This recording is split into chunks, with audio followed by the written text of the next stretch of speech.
Hi friends, welcome back to my channel. ಎಲ್ಲರೂ ಹೇಗಿದ್ದೀರಾ? I hope ನೀವೆಲ್ಲ ಚೆನ್ನಾಗಿದ್ದೀರಾ ಅಂತ ಅಂದ್ಕೊಂಡಿದ್ದೀನಿ. ಇದು 2 or 3 ಡೇಸ್ ಲಾಗ್ ಆಗಿರುತ್ತೆ. ಆ, ಶಿವರಾತ್ರಿ ಹಬ್ಬಕ್ಕಿಂತ ಮುಂಚೆ ದೊಡ್ಡಮ್ಮ ತಾಯಿ ಹಬ್ಬ ಅಂತ ಮಾಡ್ತಾರೆ ನಮ್ಮೂರಲ್ಲಿ ಶುಕ್ರವಾರ ನೈಟು. ಸೊ ಆವಾಗ ಗುಡ್ಡೆ ಮಾಂಸ ಅಂತ ಕೊಡ್ತಾರೆ, ಯಾರು ಎಷ್ಟು ಬೇಕಿರೋ ತೊಗೋಬೋದು. ನಾವು ಅರ್ಧ ಕೆ ಜಿನೋ ತೊಗೊಂಡಿದ್ವಿ ಅಷ್ಟೇ. ಇದು ನೈಟು ಸುಮಾರು ರಾತ್ರಿ 10 ಗಂಟೆಗೆ ನಾನು ಇಷ್ಟು ಮಾಡಿರೋವಂಥದ್ದು ಸಾಂಬಾರು. ಅಂದರೆ ನನ್ನ ಹಸ್ಬೆಂಡ್ ಒಬ್ರಿಗೇನೆ, ನನ್ನ ಮಗ ಕೂಡ ತಿನ್ನಲ್ಲ, ಮಟನ್ ತಿನ್ನಲ್ಲ. ಅವನು ಮೀನು ತರಿಸ್ಕೊಂಡು ಅವನೇ ಫ್ರೈ ಮಾಡಿಕೊಂಡು ನೋಡಿ ತಿಂತಾ ಇದ್ದಾನೆ. ಸೊ ಏನಂತ ಹೇಳಿದ್ರೆ, ನಮಗೆ ನಾನ್ ವೆಜ್ ಮಾಡುವಂಥದ್ದು ತುಂಬ ರೇರ್. ನಮ್ಮ ಮನೆಯಲ್ಲಿ ಜಾಸ್ತಿ ಯಾರೂ ತಿನ್ನಲ್ಲ, ನಾನಂತೂ ತಿನ್ನೋದೇ ಇಲ್ಲ. ಇನ್ನು ಬೆಳಗ್ಗೆಗೆ ದೋಸೆ ಮಾಡಿದೆ. ನನ್ನ ಹಸ್ಬೆಂಡ್ಗೆ ಗ್ಯಾಸ್ಟ್ರಿಕ್ ಇರೋದ್ರಿಂದ ಅವರು ಒನ್ ಟೈಮ್ ತಿಂದರೆ ಇನ್ನೊಂದು ಟೈಮ್ ಬೇಡ ಅಂತಾರೆ. ಆದರೂ ನಾನು ಇರಲಿ ಅಂತ ಹಾಕ್ಕೊಡ್ತಾಯಿದ್ದೀನಿ. ಇನ್ನೆಲ್ಲ ಖಾಲಿ ಮಾಡಬೇಕು ಮೊಟ್ಟೆ ಎಲ್ಲ, ಹಾಗಾಗಿ ಇರೋ ಮೊಟ್ಟೆ ಎಲ್ಲ ಬೇಯಿಸ್ಬಿಟ್ಟು ಫ್ರಿಜ್ಜಲ್ಲಿದ್ದೆಲ್ಲ ಹೀರೆಕಾಯಿ ಪಲ್ಯ ಮಾಡಿದ್ದೆ. ಇದು ಎಲ್ಲ ಹಾಕ್ಕೊಟ್ಟು ಇನ್ನು ತಿಂಡಿ ಕೂಡ ನಮ್ಮದೆಲ್ಲ ಆಯಿತು. ಅವತ್ತೆಲ್ಲ ಮನೆಯೆಲ್ಲ ಕ್ಲೀನ್ ಮಾಡಿ ಶಿವರಾತ್ರಿ ಹಬ್ಬ ದಿನ ಬೆಳಗ್ಗೆನೇ ಸ್ನಾನ ಮಾಡಿ ಪೂಜೆ ಎಲ್ಲ ಮುಗಿಸ್ಕೊಂಡು ಇಲ್ಲಿ ಈಶ್ವರನ ದೇವಸ್ಥಾನಕ್ಕೆ ಬಂದಿದ್ದೀನಿ.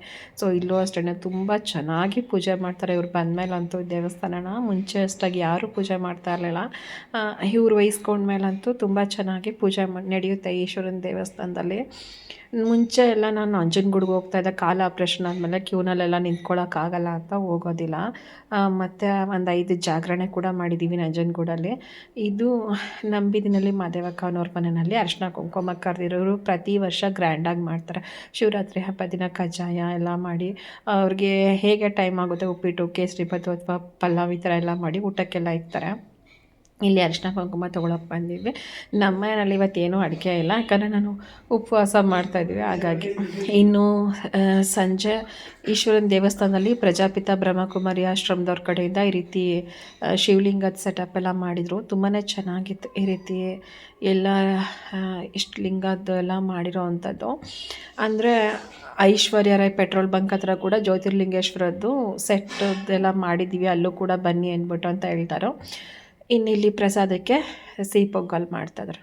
ಇವತ್ತು ಸಂಜೆ ಬೆಣ್ಣೆ ಅಲಂಕಾರ ಇದೆ ಅಂತ ಹೇಳ್ಬಿಟ್ಟು ಅಂತ ಈಶ್ವರನ ದೇವಸ್ಥಾನದಲ್ಲಿ ಬೆಣ್ಣೆ ಅಲಂಕಾರ ತುಂಬ ಚೆನ್ನಾಗಿ ಮಾಡಿದರು. ಅದು ಕೂಡ ಒಂದು ವಿಡಿಯೋ ಕ್ಲಿಪ್ಪಿಂಗ್ ತೋರಿಸ್ತಾ ಇದ್ದೀನಿ.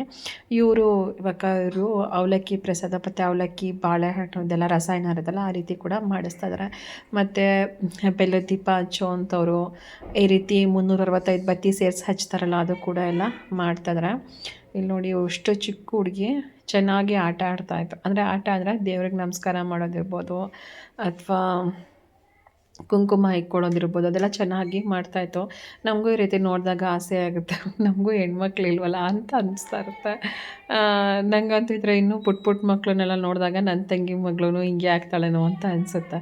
ಯಾಕಂದರೆ ಇವಾಗ ನನ್ನ ತಂಗಿಗೆ ಹೆಣ್ಣು ಪಾಪು ಆಗಿದ್ದಿಲ್ಲ, ನನ್ನ ತಂಗಿ ಪಾಪುಗೆ 10 months ಆಗಿದೆ. ಚೆನ್ನಾಗಿದೆ ಪಾಪು ಮಾತ್ರ ಕಲ್ಲರಾಗಿ.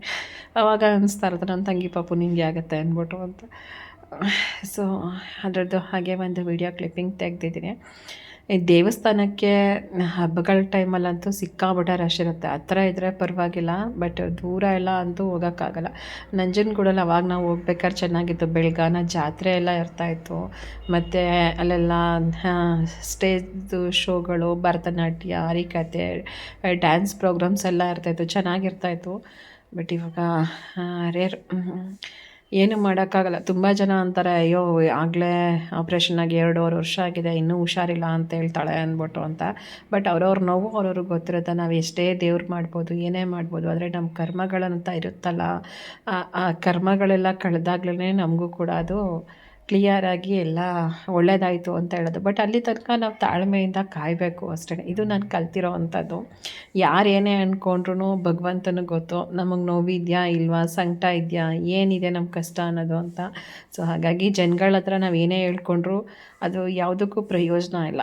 ಮುಂದೆ ಕೇಳಿ ಹಿಂದೆಯಿಂದ ಆಡ್ಕೊಳ್ಳೋ ಅಂಥವ್ರು ತುಂಬ ಜನ, ಮತ್ತು ಅಯ್ಯೋ ಅವ್ಳಿಗೆ ಹಾಗೆ ಆಗಬೇಕು, ಅವ್ರಿಗೆ ಹೀಗೆ ಆಗಬೇಕು ಅನ್ನೋರು ಕೂಡ ತುಂಬ ಜನ. ಅದೇನು ಮಾಡೋಕ್ಕಾಗಲ್ಲ.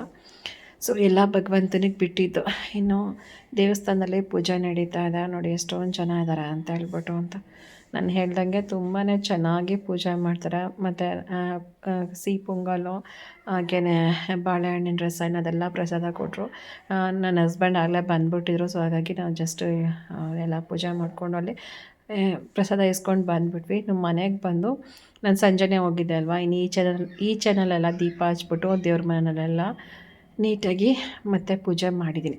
ಅವತ್ತಿನ ದಿನ ಶಿವರಾತ್ರಿ ಹಬ್ಬದ ದಿನ ಮಾಮೂಲಿ ಅಭಿಷೇಕ ಎಲ್ಲ ಮಾಡಿ ಪೂಜೆ ಮಾಡಿದ್ದೀನಿ. ಅದರದ್ದೆಲ್ಲ ನಾನು ಕ್ಲಿಪ್ಪಿಂಗ್ ತೆಕ್ಕೊಂಡಿಲ್ಲ. ಇನ್ನು ಹಬ್ಬ ಎಲ್ಲ ಆಗಿದ್ದು ನೆಕ್ಸ್ಟ್ ಡೇಗೆ ಪಲಾವ್ ಮಾಡ್ತಾಯಿದ್ದೀನಿ. ನನ್ನ ಮಗ ಇದೇ ಬೇಕು ಅಂತ ಇದ್ದ. ಇನ್ನು ಒಂದು ಪಾತ್ರೆಗೆ ಟೊಮೊಟೊ ಹಣ್ಣು, ಹಸಿ ಬಟಾಣಿ ಮತ್ತು ತರಕಾರಿ ಎಲ್ಲ ಹಾಕ್ತಾಯಿದ್ದೀನಿ. ನಮ್ಮೂರಲ್ಲಿ ಒಂದು ವಾರ ತನಕ ಒಗ್ಗರಣೆ ಹಾಕೋ ಹಾಗಿಲ್ಲ, ಹಾಗಾಗಿ ಈ ರೀತಿ ಮಾಡ್ತಾಯಿದ್ದೀನಿ.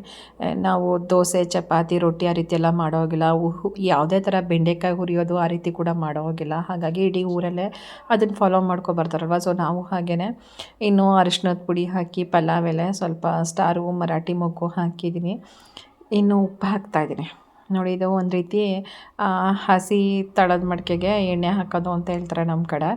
ಆದರೂ ಚೆನ್ನಾಗಿರುತ್ತೆ, ಅಂದರೆ ತುಂಬ ಚೆನ್ನಾಗಿರುತ್ತೆ ಅಂತ ಹೇಳಲ್ಲ, ತಿನ್ಬೋದು ಬಿಸಿನಲ್ಲೇ, ಅಷ್ಟು ಚೆನ್ನಾಗಿರುತ್ತೆ. ಮತ್ತು ಒಂದು ರೀತಿ ಜಾಸ್ತಿ ಆಯಿಲ್ ಇರಲ್ಲ ಅಲ್ವಾ, ಒಂದು ಸ್ವಲ್ಪ ರೈಸ್ ಎಲ್ಲ ತಿಂದ್ರೂ ತರಕಾರಿ ಎಲ್ಲ ಇರುತ್ತಲ್ಲ, ಒಂದು ರೀತಿ ಬ್ಯಾಲೆನ್ಸ್ ಆಗುತ್ತೆ ಅಂತ ಹೇಳ್ಬೋದು. ಇನ್ನು ಶಿವರಾತ್ರಿ ಹಬ್ಬದ ದಿನ ನಾವೇನು ಊಟ ಮಾಡಿರಲಿಲ್ಲ. ಇವಾಗ 2 ಸ್ಪೂನ್ ಎಣ್ಣೆ ಹಾಕ್ತಾಯಿದ್ದೀನಿ. ನಾನೇನು ಅಡುಗೆನೇ ಮಾಡಿರಲಿಲ್ಲ. ಒಂದಿಷ್ಟು ಎಳ್ನೀರು ಕುಡಿದಿದ್ವಿ, ಸೌತೆಕಾಯಿ ತಿಂದಿದ್ದೆ, ಮತ್ತು ದೇವ್ರ ಪ್ರಸಾದ ಸ್ವಲ್ಪ ತಿಂದಿದ್ದೆ, ಇರೋದನ್ನು ಹೇಳಬೇಕು. ಇನ್ನು ರಾತ್ರಿ ಸ್ವಲ್ಪ ದೇವ್ರಿಗೆ ಅಭಿಷೇಕ ಮಾಡಿದ್ನಲ್ಲ, ಅದು ಹಾಲು ಕುಡಿದಿದ್ದೆ ಅಷ್ಟೇ, ಇನ್ನೇನು ಊಟ ಮಾಡಿರಲಿಲ್ಲ. ತಿನ್ನೋ ಅಂಥವ್ರು ಉಪ್ಪಿಟ್ಟೆಲ್ಲ ತಿಂತಾರೆ, ಬಟ್ ನಾನೇನು ಮಾಡ್ಕೊಂಡಿರಲಿಲ್ಲ. ಇವಾಗ ಆ ತರಕಾರಿಗೆ ಸ್ವಲ್ಪ ಕೆದಕ್ಬಿಟ್ಟು ಖಾರ ಹಾಕ್ಬಿಟ್ಟು ಮಸಾಲೆ ಅಂದರೆ ಹಸಿ ಶುಂಠಿ, ಹಸಿಮೆಣ್ಸಿನ್ಕಾಯಿ, ಬೆಳ್ಳುಳ್ಳಿ ಮತ್ತು ಸ್ವಲ್ಪ ಟೊಮೊಟೊ ಹಣ್ಣು, ಚಕ್ಕೆ ಲವಂಗ ಅಷ್ಟನ್ನು ಗ್ರೈಂಡ್ ಮಾಡ್ಕೊಂಡಿದ್ದೆ. ಸೊ ಅದನ್ನು ಹಾಕ್ಬಿಟ್ಟು ಇವಾಗ ಅಕ್ಕಿ ತೊಳೆದ್ಬಿಟ್ಟು ಸೇರಿಸ್ಕೊತಾಯಿದ್ದೀನಿ. ಸ್ವಲ್ಪ ನೀರು ಹಾಕ್ಬಿಟ್ಟು ಆಮೇಲೆ ಅಕ್ಕಿ ಹಾಕ್ತಾರೆ ಕೆಲವರು. ಅಂದರೆ ನಾನು ಕೆಲವೊಂದು ಸಲ ಹೀಗೆ ಅಕ್ಕಿ ಹಾಕ್ಬಿಟ್ಟು ಮಾಡ್ಕೊತೀನಿ. ಅಂದರೆ ಜಾಸ್ತಿ ಅಕ್ಕಿಗೆ ನೀರು ಹಾಕಬೇಕಂತೆ.